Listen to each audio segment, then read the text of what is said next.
After the last one, I bolted upright in my bed. And that's when I heard it. My own breathing, heavy, raged, coming from just a couple feet away, slightly out of rhythm with mine. Close enough that I could feel it rather than hear it. Hello. This will be a story about doppelgangers. These beings that you think is the person you know and trust, but is in reality something else. They don't act quite the same. You can never know if it's actually the person you know or you are seeing something else.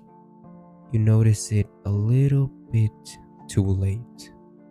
This might just be a story for some of you, but if you don't have enough respect for it, it might become your next reality. Let's begin with our program, What Crawls in the Nights. I was 33 when this happened, about 2 years ago, and I still think about it whenever I wake up at night. I woke suddenly to the sound of one of our puppies retching beside my bed. That half-dream state where you're not fully awake yet, where your brain is still soft and slow. I sat up immediately and turned on the bedside lamp. The puppy was throwing up on the floor, shaking and miserable. Then, that's when I noticed my sister. She was sitting on her bed, which was only a few feet from mine, upright, awake, watching. Relieved that I wasn't alone, I said her name and asked her to help me clean it up. She didn't answer. I assumed she was groggy, so I focused on the puppy, rubbing his back, murmuring to calm him down. When I looked back at her, she was still staring at me. I asked her, more firmly this time, to grab some toilet paper from the bathroom. Nothing. She didn't blink, didn't shift, just kept looking at me. Something about that look irritated me, not scared me, at least not yet. It felt rude, like she was deliberately ignoring me. When the puppy finally stopped throwing up and curled back into sleep, my sister still hadn't moved. That's when I snapped. You know what? Never mind, I said sharply. I'll just do it myself. I stood up and walked towards the bathroom, passing right in front of her, close enough to see her clearly. Her hair, her clothes, even the way her shoulders slumped slightly, like she was tired. She turned her head and followed me with her eyes. I cleaned up the mess quickly and came back into the room. The puppy was asleep again, and my sister, she was gone.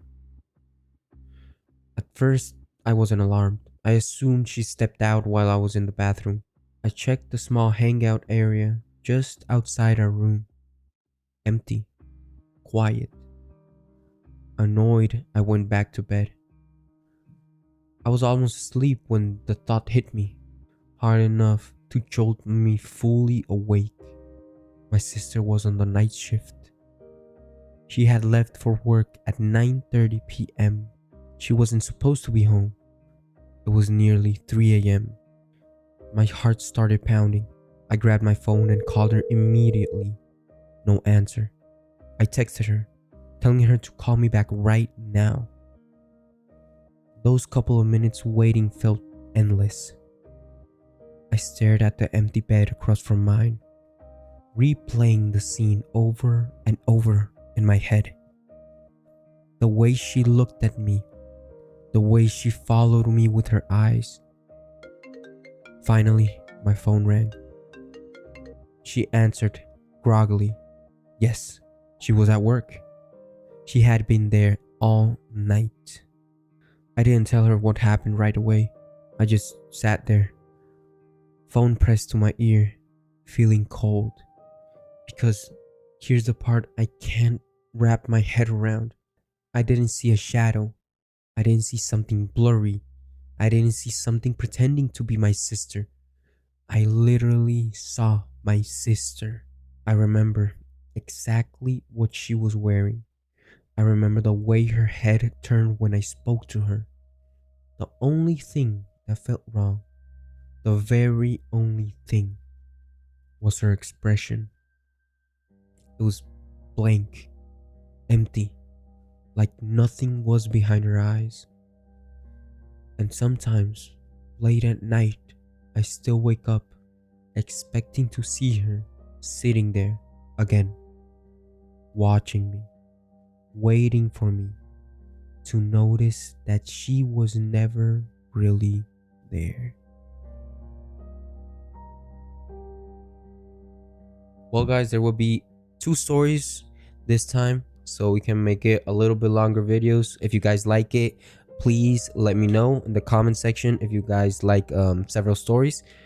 It's still gonna continue. We haven't finished the episode quite yet, so let's keep on going with the next story. Well, I've had more encounters than I ever wanted in my life. Enough that I've stopped trying to explain them away. I live at my dad's house now, and whatever is here prefers the basement. Not the whole basement, just the furthest corner, the darkest one. If I go there alone at night, even for a moment, it's almost guaranteed that something will come upstairs later. It never shows itself right away. It waits.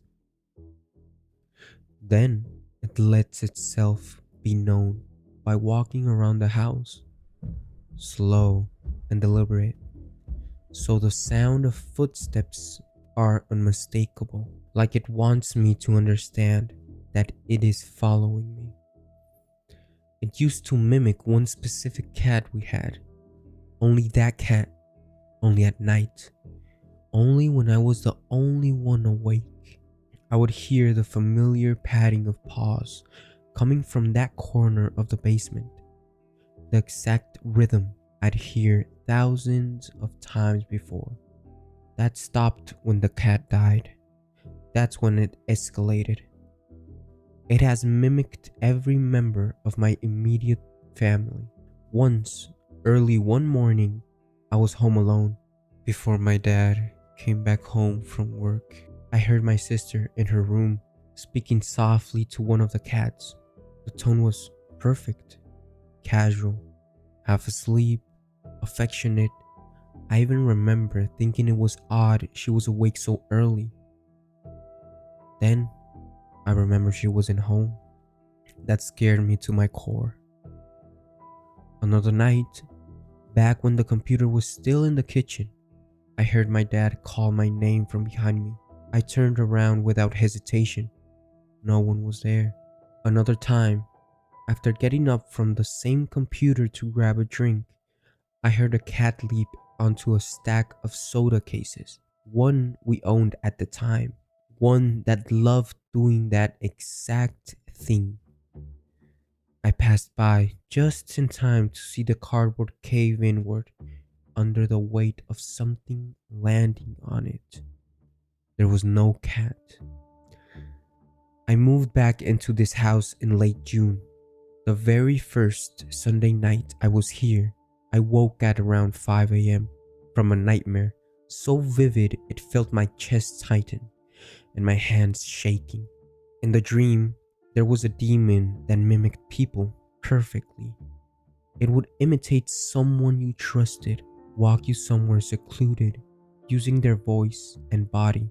Then they would leave that body behind, empty, and drive the real person deeper into isolation, terrifying them until it killed them, hundreds and hundreds of times, endlessly. After the last one, I bolted upright in my bed, and that's when I heard it, my own breathing, heavy, raged, coming from just a couple feet away, slightly out of rhythm with mine, close enough that I could feel it rather than hear it, like it was deliberately mismatched, like it was mocking me. It stayed invisible. I listened as it walked away out of my bedroom, through the door, and toward the kitchen. I got up and checked the house, every lock, every room. My dad was asleep. Last month, during a thunderstorm, I heard a heavy thud near my dad's office. Worried, I went to check on him. As I approached the front of the house, I saw him walking outside, closing the front door behind him. I didn't think twice. I just followed him immediately. The door was still locked. I hadn't heard footsteps, no knob turning, no lock disengaging, nothing. Knowing how careful he is, especially when he knows I'm home, it didn't make sense. I went to his office. He was sitting there, exactly as always, working on his laptop. The worst part isn't fear anymore. It's that whatever this is doesn't rush. It doesn't announce itself. It's studying us. It chooses when to copy, who to sound like, and how long to wait before revealing the lie.